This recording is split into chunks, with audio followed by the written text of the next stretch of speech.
over to the wall. Oh! Nova also doesn't have that level 4, but they're going to fight anyway. James Pank's going to be the first one that goes down. Ryota picks up a kill, still going for it. King Kong falls as well. Ryota still holding on, but Lord JM. Here we go. For reals this time. Broken walls in match 1, game number 2. Oh. Apbren a match point.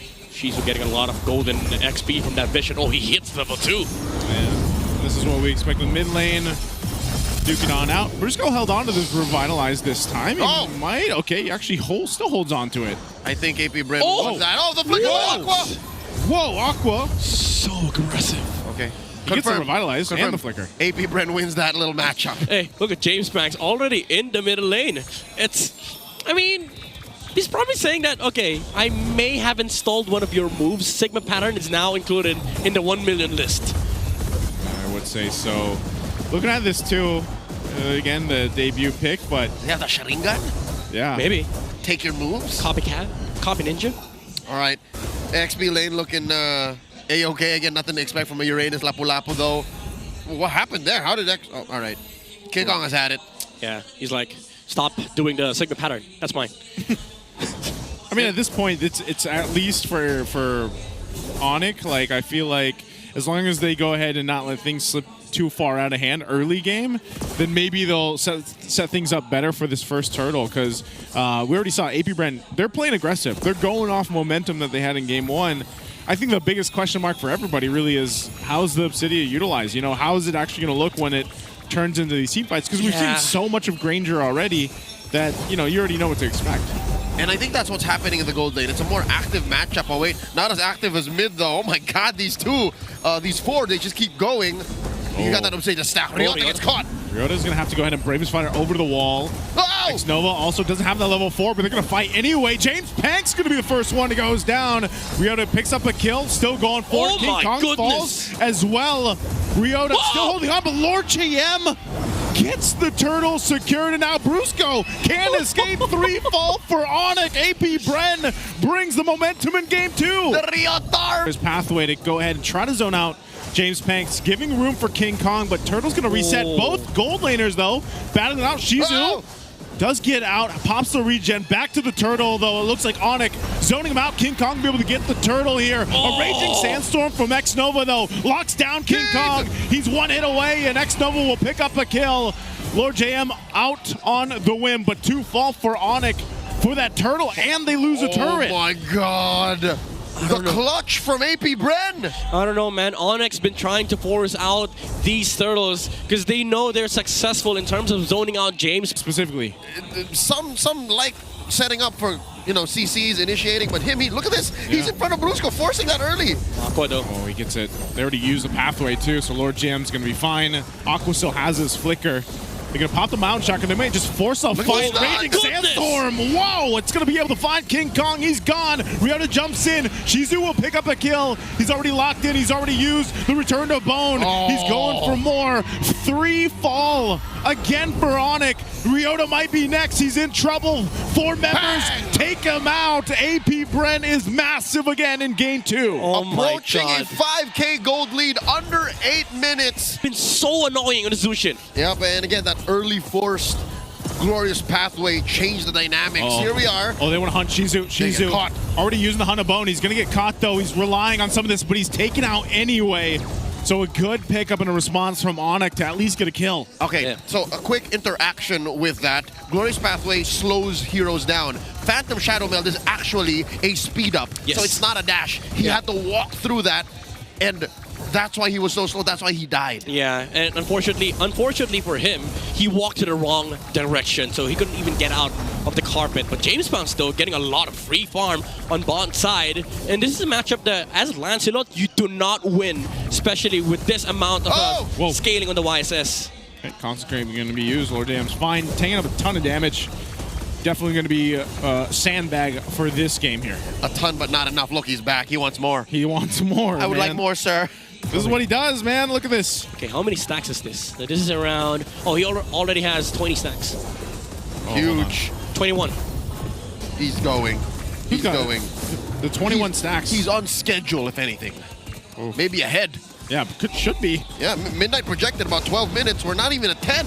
Yeah. I mean, that's like ideal. And it's also considered late, like 12 to 13. Most Obsidia players, they reach their full stacks around 10 to 11. He's not standing still. He's lying in wait. He just wants to build this Swift Trinity and call it a day. Yeah. Well, to be fair, people have been dying a lot on the side of Onic Philippines. So Shizu's probably going to want to hit more heroes, but Xnova doesn't care. He was like, no, we're going to burst them. They actually just freely take this, though. It looks like, Lord JM providing the information. This is where we see the broken walls in action, too. Aqua's half health there. Ryota's in the midst of it all. Ouch. He might get chased down a little bit here, too. Aqua, traction pulse. He'll go ahead and use the beacon. They're going to force him in this side of the jungle. Glorious Pathway is going to be dropped down by Brusco. Now Lord JM still popping the consecration, going to be fine. This is all just a zone out Onic, so they can't even contest. This Lord is secured for Apbren. They get pushed out by the Mountain Shocker. Yeah. And Apbren with this huge gold lead to secure the Lord. Yeah, for Onic Philippines, honestly, it was relieving that they were able to outlast the Zushin, the Uranus, but they had to spend the Glorious Pathway. And once they were able to get back inside the Lord, they were met by the Obsidia, and it felt awkward because how do you deal with Shizu when you don't have the movement speed to cover it up with? Because the Phantom Shadow Meld has been really allowing Shizu to just pressure on the front line. It feels like they're up against a 1-1, honestly. This is a historic pick. She is the 128th hero to be played in MPL Philippines League history. And Shizu's making it work. Shizu's actually making it work. And this might be the perfect map to do it in. Broken walls. Phantom Shadow Meld can get you through there. Yep. Mind you, guys, he does not go over walls. It's a movement speed buff. Not a dash. And also, Yin's just crying on the corner. Not a dash. He's not been picked yet. This doesn't trigger Phobius. Yeah, he doesn't. It doesn't. Yeah. She doesn't. She doesn't. He doesn't. All right, they do pop that Holy Shield up top. Bottom goes down as well. Mid also does not work out anymore. Again, there's about 15 seconds left on that window, but Apbren in control. Who'd have thunk?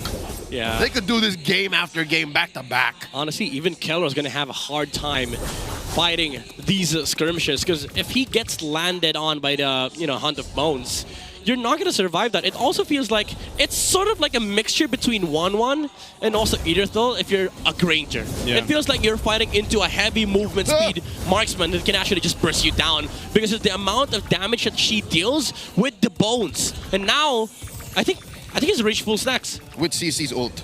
Yes. Yeah. It's crazy too. Yeah, I was gonna say CC's ult, but then you drag her with you, right? Yeah. Like when she uses that Hunt of Bones. You can't escape from the Can't escape Obsidia. her. So I guess they're happy with getting the shields. This is very reminiscent of what we saw in Game 1, man. So I think they're even playing it cleaner here for Apbren. A little bit of a defense here for Shizu. He gets the win in nature. That's what I'm wondering. Does Keller have it already too?